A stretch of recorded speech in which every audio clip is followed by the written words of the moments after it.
যুগ সত্য, ক্রেতা, দাপর অথবা কলি যাই হোক না কেন, হনুমানজি অমর।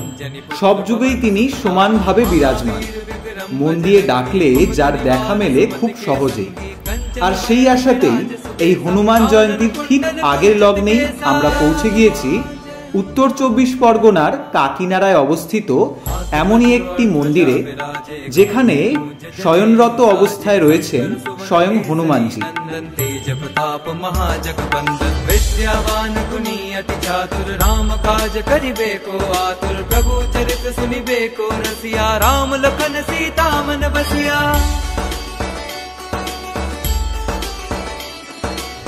আজকে রামনবমীর একটা শুভ তিথিতে আমরা দুজনে মিলে চলে এসেছি কলকাতা থেকে মাত্র 35 কিলোমিটার ডিস্টেন্সে একটা বজরংবলী মন্দিরের সামনে।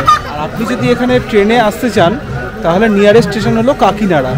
তো আপনি যদি শিয়ালদা থেকে কৃষ্ণনগর লোকাল, কল্যাণী সীমান্ত লোকাল বা অন্য এই টাইপের লোকালগুলো ধরে আপনি কাকিনাড়া পৌঁছতে পারবেন উইদিন 1 ঘন্টার মধ্যেই। আর সেখান থেকে আপনি টোটো পেয়ে যাবেন, ওই 20 টাকার মতো ভাড়া নেয় মন্দির পর্যন্ত আসার জন্য। আর আমরা এসেছি আজকে বাইকে চলে কল্যাণী এক্সপ্রেস হয়ে দিয়ে। বেশি দূরত্ব না কলকাতা থেকে, খুব কাছেই। আমাদের বাড়ি যেহেতু কন্য করে আমরা গঙ্গা পেরিয়ে সোদপুর এসেছিলাম, সোদপুর থেকে কল্যাণী এক্সপ্রেস হয়ে ধরে চলে এসেছি। 40 মিনিট হার্ডলি টাইম লেগেছে, 40 মিনিটের মধ্যে এখানে চলে এসেছি। তবে ঢোকার আগেই একটা জিনিস দেখিয়ে দিই, বাইরেটা রয়েছে এখানে পার্কিংয়ের ব্যবস্থা সুন্দর। এখানে আপনারা বাইক মানে 2 হুইলার বা যদি নিয়ে আসেন তাহলে কিন্তু এখানে বাইক পার্ক করতে পারবেন। আর বাইরে এবং ভিতরে 2 জায়গাতেই রয়েছে মানে এখানে পুজো দেওয়ার জন্য যে ডালা পাওয়া যায় সেগুলো ডালা প্রসাদের দোকান। আজ আমরা যে মন্দিরটিতে এসেছি সেটি হলো মাদ্রাল হনুমানজির মন্দির। এখানকার মূল আকর্ষণ হলো প্রায় 20 ফুট একটি হনুমানজির মূর্তি, যেটি কিনা ভূপৃষ্ঠ থেকে প্রায় 10 ফুট গভীরে শয়নরত অবস্থায় রয়েছে।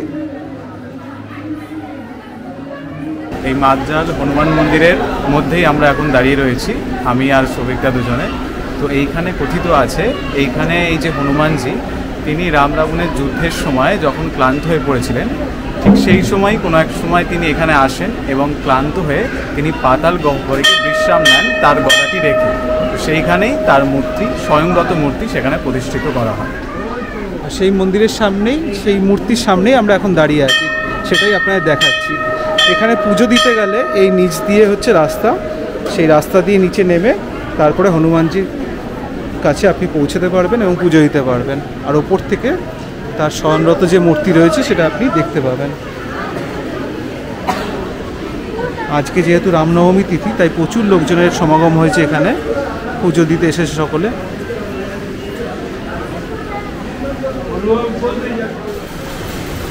আমরা যে এর পাশেই ছিলাম শয়নরত হনুমানজির মন্দিরে, তার পাশেই হচ্ছে এই মন্দির, যেখানে এক পাশে রয়েছেন রাধাকৃষ্ণ আর আরেক পাশে রয়েছেন স্বয়ং রাম, লক্ষ্মণ আর সীতার বিগ্রহ। এখানে হচ্ছে রাম, লক্ষ্মণ এবং সীতার মূর্তি রয়েছে এই পাশটা, আর এই দিকটা রয়েছে হচ্ছে রাধাকৃষ্ণের মূর্তি রয়েছে। আর এই মন্দির থেকে ভিতর দিকে বেরোলেই আরেকটা যে গেট রয়েছে সেখান থেকে হচ্ছে আরেকটি বড় মূল মন্দির রয়েছে, যেটা হচ্ছে মা অন্নপূর্ণার মন্দির। ওই মন্দিরটার কাছে এখন আমি যাব।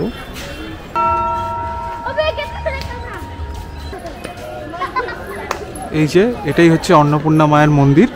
উপরে কাজটা কিন্তু এখনও কমপ্লিট হয়নি, শোনা যায় নাকি অর্থের অভাবে এই কাজ আটকে গেছে, কিন্তু মন্দিরের যেটুকু কাজ তৈরি এখনও পর্যন্ত হয়েছে সেটা কিন্তু সত্যি সুন্দর, দেখার মতো। মানে এই একই মন্দিরে যদি আপনি আসেন মাদ্রাল হনুমানজি মন্দিরে, তাহলে আপনি যেমন শয়নরত হনুমানজিকে দেখতে পাবেন, তেমনই পাবেন রাম, লক্ষ্মণ, সীতা এবং অন্য পাশে মা অন্নপূর্ণার মন্দিরও দেখতে পাবেন। এখান দিয়ে হচ্ছে সিঁড়ি ওপরে যাওয়ার, আমরা যাব এখন।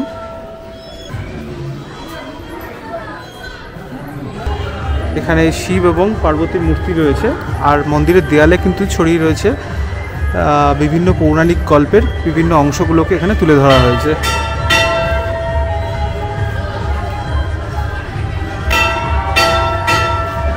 এখন আমরা দাঁড়িয়ে আছি মাদ্রাল হনুমানজির মন্দিরের, যেখানে ভোগ দেওয়া হয়, ভোগ ঘরের ঠিক সামনে। আমার পেছনে রয়েছে ভোগ ঘর।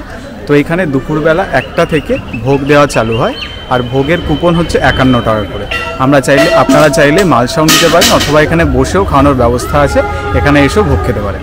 মানে এই যে ঘরটা, এই ঘরটাতেও বসে খাওয়ানো হয়, আবার নিচে আরেকটা ঘর আছে, সেই ঘরটার মধ্যেও বসিয়ে খাওয়ানো হয়।